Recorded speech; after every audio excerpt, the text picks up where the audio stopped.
Bem-vindo ao programa Hora do Estudo Bíblico, com o doutor e professor Lehmann Strauss. Este estudo é o resultado do tempo pessoal com o Senhor, da experiência de ministério pastoral e das conferências bíblicas do Dr. Lehmann Strauss, que nos instrui e encoraja com o ensino da Palavra de Deus. Agora com você, Hora do Estudo Bíblico, na apresentação de Aurélio Campos. Antes de começarmos o nosso estudo sobre a oração e o Espírito Santo, vamos nos achegar a Deus em oração.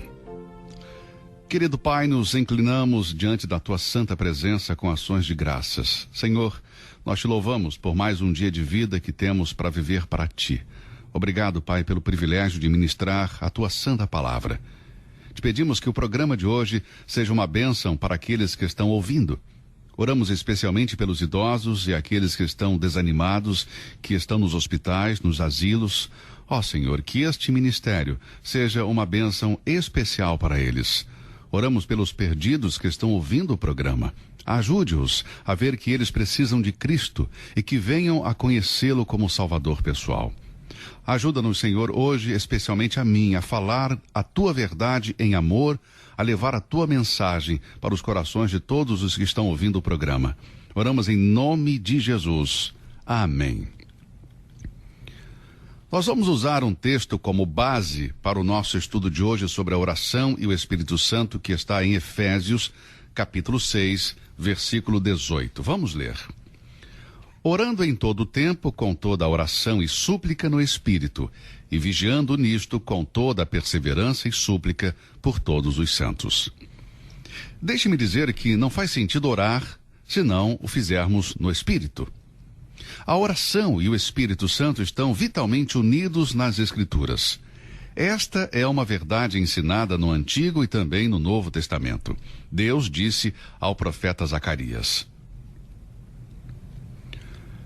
Mas sobre a casa de Davi e sobre os habitantes de Jerusalém derramarei o espírito de graça e de súplicas. Zacarias 12, versículo 10.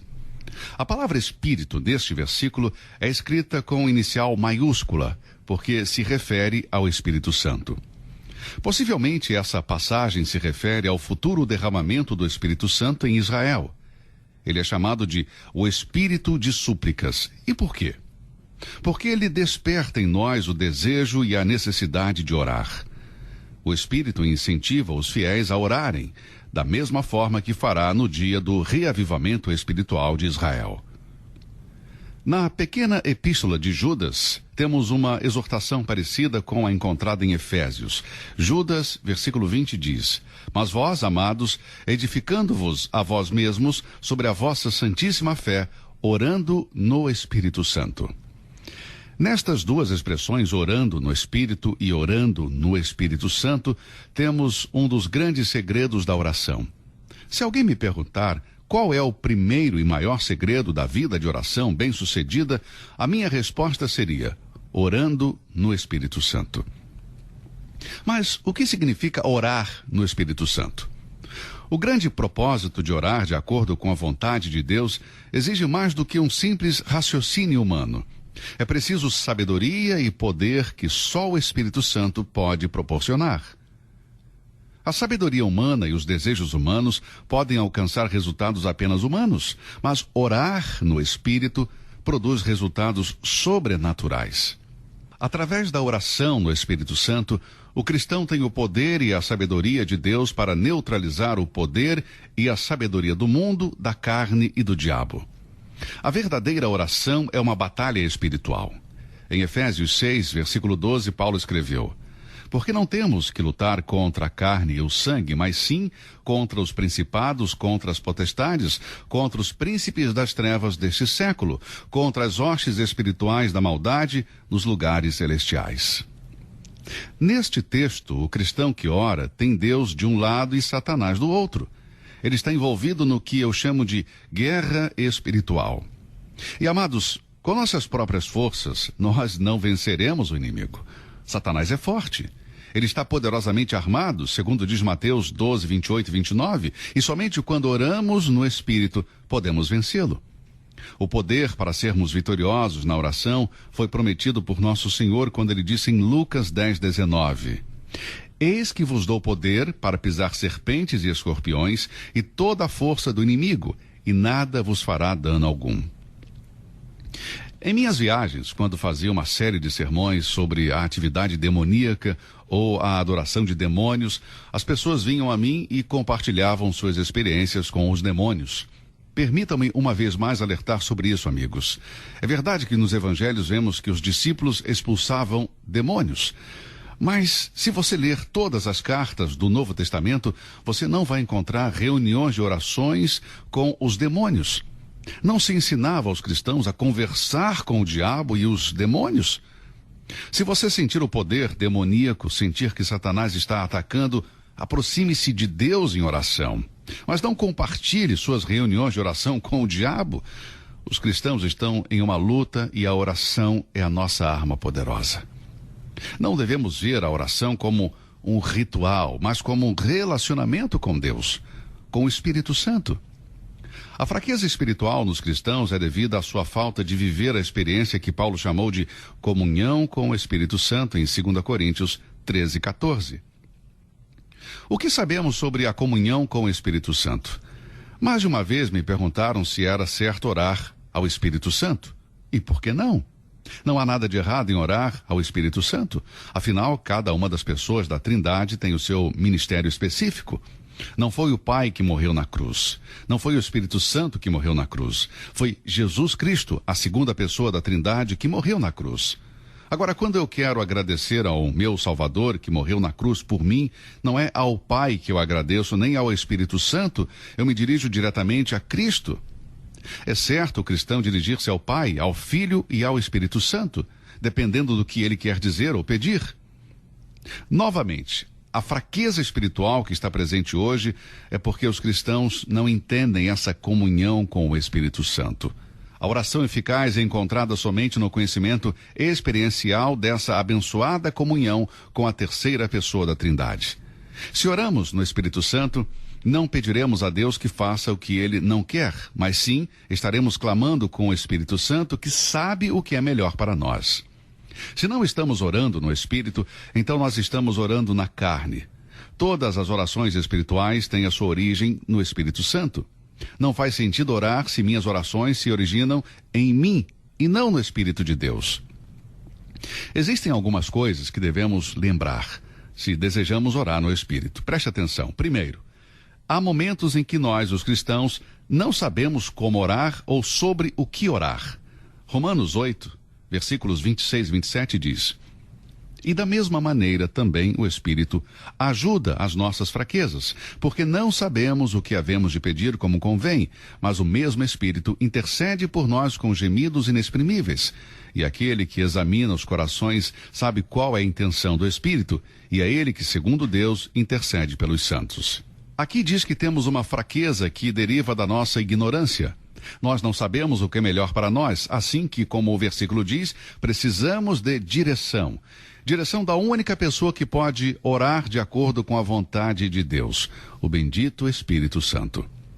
O Espírito de Deus ajuda o cristão em sua oração, dando luz, colocando nele o desejo correto e dando a direção certa em sua vida de oração.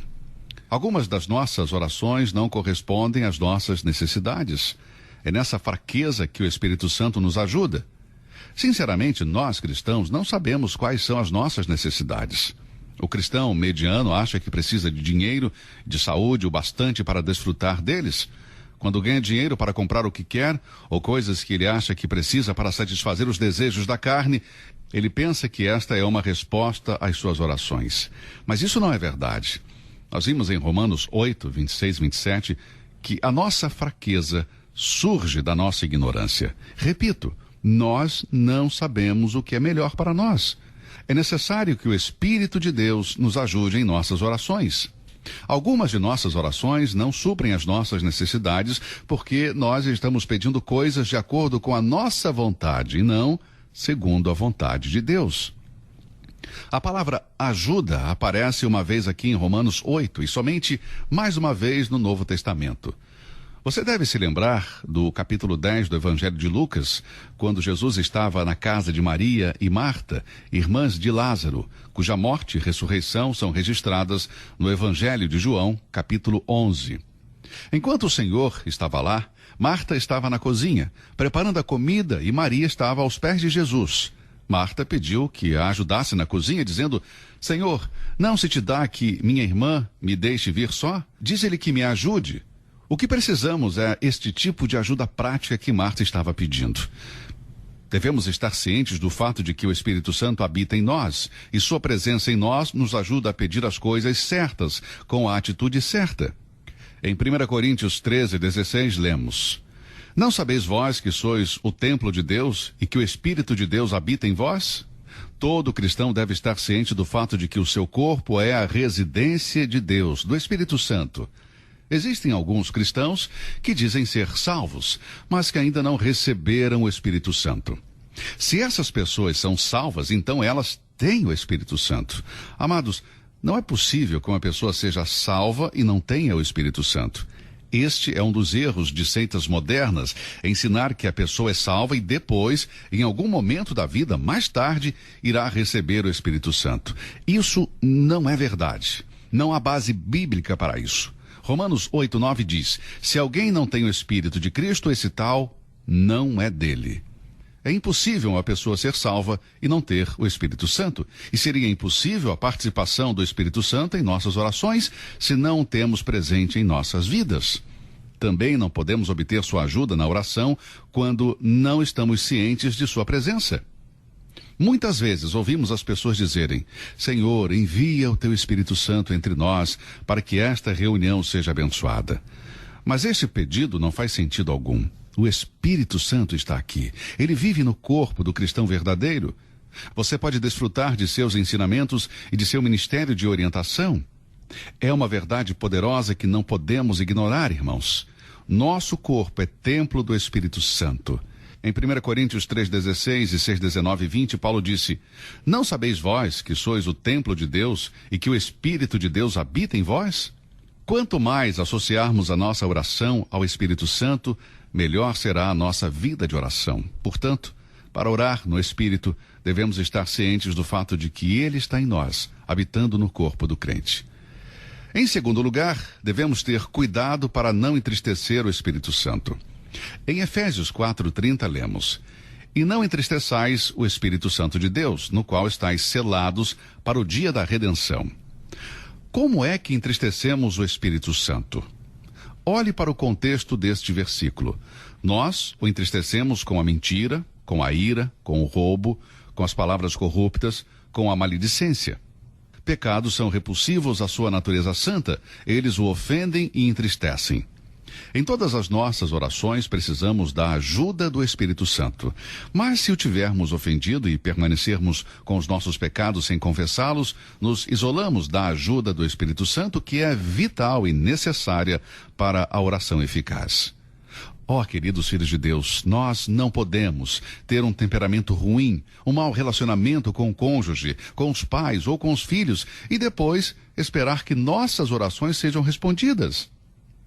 A oração está vitalmente ligada à pessoa e à obra do Espírito Santo. Creio que o que nós precisamos desesperadamente hoje em dia é usufruir da presença do Espírito de Deus. Esteja ciente de sua presença dentro de você, irmão. Desfrute da sua presença, fale com o Espírito Santo. Isso é perfeitamente normal e necessário. Bom, em terceiro lugar, as nossas orações devem ser dirigidas ao Pai. O Senhor Jesus Cristo disse: Tudo o que pedirdes ao Pai em meu nome. Existem alguns ministérios que estão ligados diretamente ao Espírito Santo. Por exemplo, qual das três pessoas da Trindade é o mestre do cristão? Bem, certamente não é o Pai, nem o Filho, mas sim o Espírito Santo. No Evangelho de João 16, versículo 13, o Senhor disse: Mas quando vier aquele Espírito de verdade, ele vos guiará em toda a verdade. E novamente em 1 Coríntios 2, 9 e 10, Paulo diz: Mas, como está escrito, as coisas que o olho não viu e o ouvido não ouviu, e não subiram ao coração do homem, são as que Deus preparou para os que o amam. Mas Deus nolas revelou pelo seu Espírito, porque o Espírito penetra todas as coisas, ainda as profundezas de Deus. Estes versículos simplesmente nos dizem que o Espírito Santo é o mestre das Escrituras, de quem o crente deve depender. Quando me sento para estudar a Bíblia, oro antes de mais nada. Não peço ao Pai ou ao Filho que me ensine, falo diretamente com o Espírito Santo, porque Ele é o autor da Bíblia e é Ele o meu mestre. Assim vemos, queridos filhos de Deus, que nós cristãos temos o mestre da Bíblia, o Espírito Santo. Ele habita dentro de nós. Portanto, é perfeitamente correto conversar com o Espírito Santo, considerando o seu ministério. Devemos desfrutar do privilégio de termos o Espírito Santo habitando em nós, pois ele está sempre pronto para ajudar. E assim como ele nos ajuda a entender a Bíblia, ele nos ajuda em nossa vida de oração. Se eu confio que o Espírito de Deus me ensina quando eu estudo a palavra de Deus, então eu também posso dirigir-me a Ele nas minhas orações.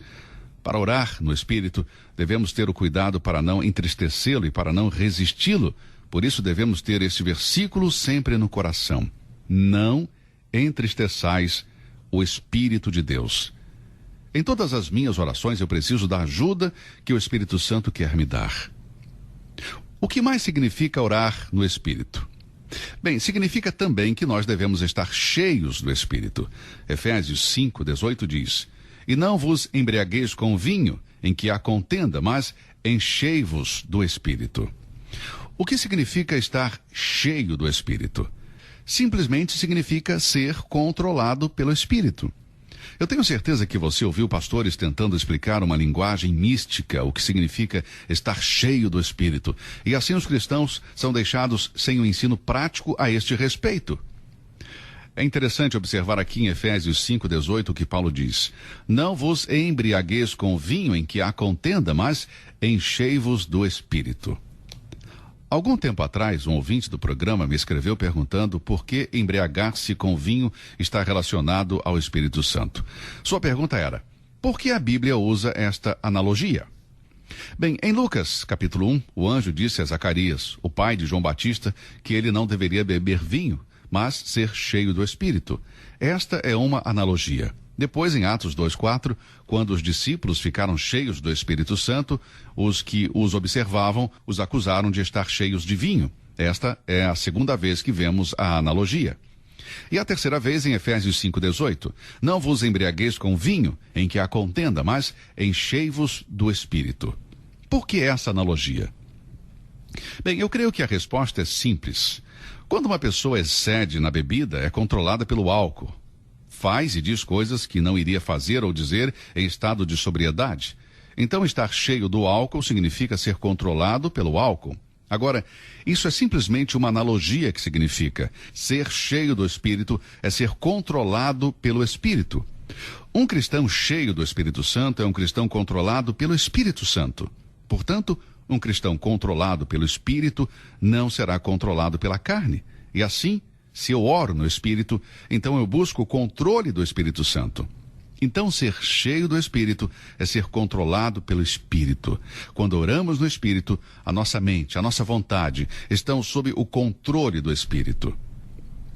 Romanos 8, versículo 14 diz: Porque todos os que são guiados pelo Espírito de Deus, esses são filhos de Deus. Amados, não há nenhuma área em nossas vidas em que mais precisamos da orientação do Espírito do que na oração. Eu não sou mestre na importante arte de orar. As dificuldades que encontro na minha própria vida de oração são tão intransponíveis que eu preciso do grande mestre, preciso da orientação e do controle do Espírito Santo. Há momentos em que a oração se torna um fardo para mim e então sei que devo procurar a ajuda do Espírito Santo. Em outras ocasiões, a oração é uma luta difícil, uma luta amarga, e minhas orações são vazias. Minhas orações soam vazias muitas vezes, mas aí é que eu agradeço ao Espírito Santo pela sua presença em mim. E sondo meu coração para ver se há algum pecado que o entristeceu e peço que assuma o controle sobre minhas orações. Se aprendermos a orar no Espírito, isso trará uma mudança muito grande em nossa vida de oração, maior do que teríamos imaginado ser possível. A oração não mais será uma experiência tediosa e cansativa, nem um fardo. Não será uma experiência vazia e sem sentido? Algumas pessoas me disseram que se ajoelham para orar e dizem que não sabem por que orar, que não têm palavras, que se sentem perdidas e sem saber como orar. Bem, se você reconhece esta necessidade, então você deve aprender a viver em comunhão com o Espírito Santo. Amados, desfrutemos do privilégio de orar no Espírito. Conheço muitos cristãos que nem sempre estão cientes da presença do Espírito neles. Eles dizem que não têm comunhão com o Espírito Santo o dia todo. Bem, querido, você deveria estar em comunhão com o Espírito Santo. Não entregue ao Espírito Santo apenas um cantinho da sua vida. Entregue tudo. Entregue os seus desejos, os seus planos. Temos de nos entregar totalmente se quisermos ter uma vida de oração bem-sucedida. Temos de clamar ao Espírito Santo, temos que desfrutar do privilégio de termos o Espírito habitando em nós e crescer na comunhão com Ele. Busque sua direção, não só na oração, mas também em outras áreas. Tenha em mente o versículo de Romanos 8,14, porque todos os que são guiados pelo Espírito de Deus, esses são filhos de Deus. Precisamos da direção do Espírito Santo e precisamos disso mais do que qualquer outra coisa. Da próxima vez que você orar, ore no Espírito. E como? Como fazer isso? Bem, em primeiro lugar, reconheça que Ele vive dentro de você. Em segundo lugar, esteja ciente do fato de que Ele vai ajudar em suas orações, porque isso é o que Romanos 8, 26, 27 diz. E em terceiro lugar, certifique de que você não entristeceu, de que não pecou contra Ele. Não resista ao Espírito. Às vezes os cristãos pedem a Deus para mostrar a sua vontade simplesmente para considerá-la como uma opção, para saber se é isso mesmo que eles querem. Isso não é certo. Se oramos para saber a vontade de Deus, devemos desejar nos submeter a ela, seja ela qual for, amigo. Que Deus nos ajude a desenvolver uma vida de oração bem-sucedida. Se você tem pecados não confessados, confesse-os. Lembre-se que o Espírito de Deus habita em você e busque sua direção em sua vida de oração. No próximo programa veremos o que significa orar em nome de Jesus. Que Deus o abençoe ricamente e obrigado por ouvir o programa de hoje. Você ouviu Hora do Estudo Bíblico.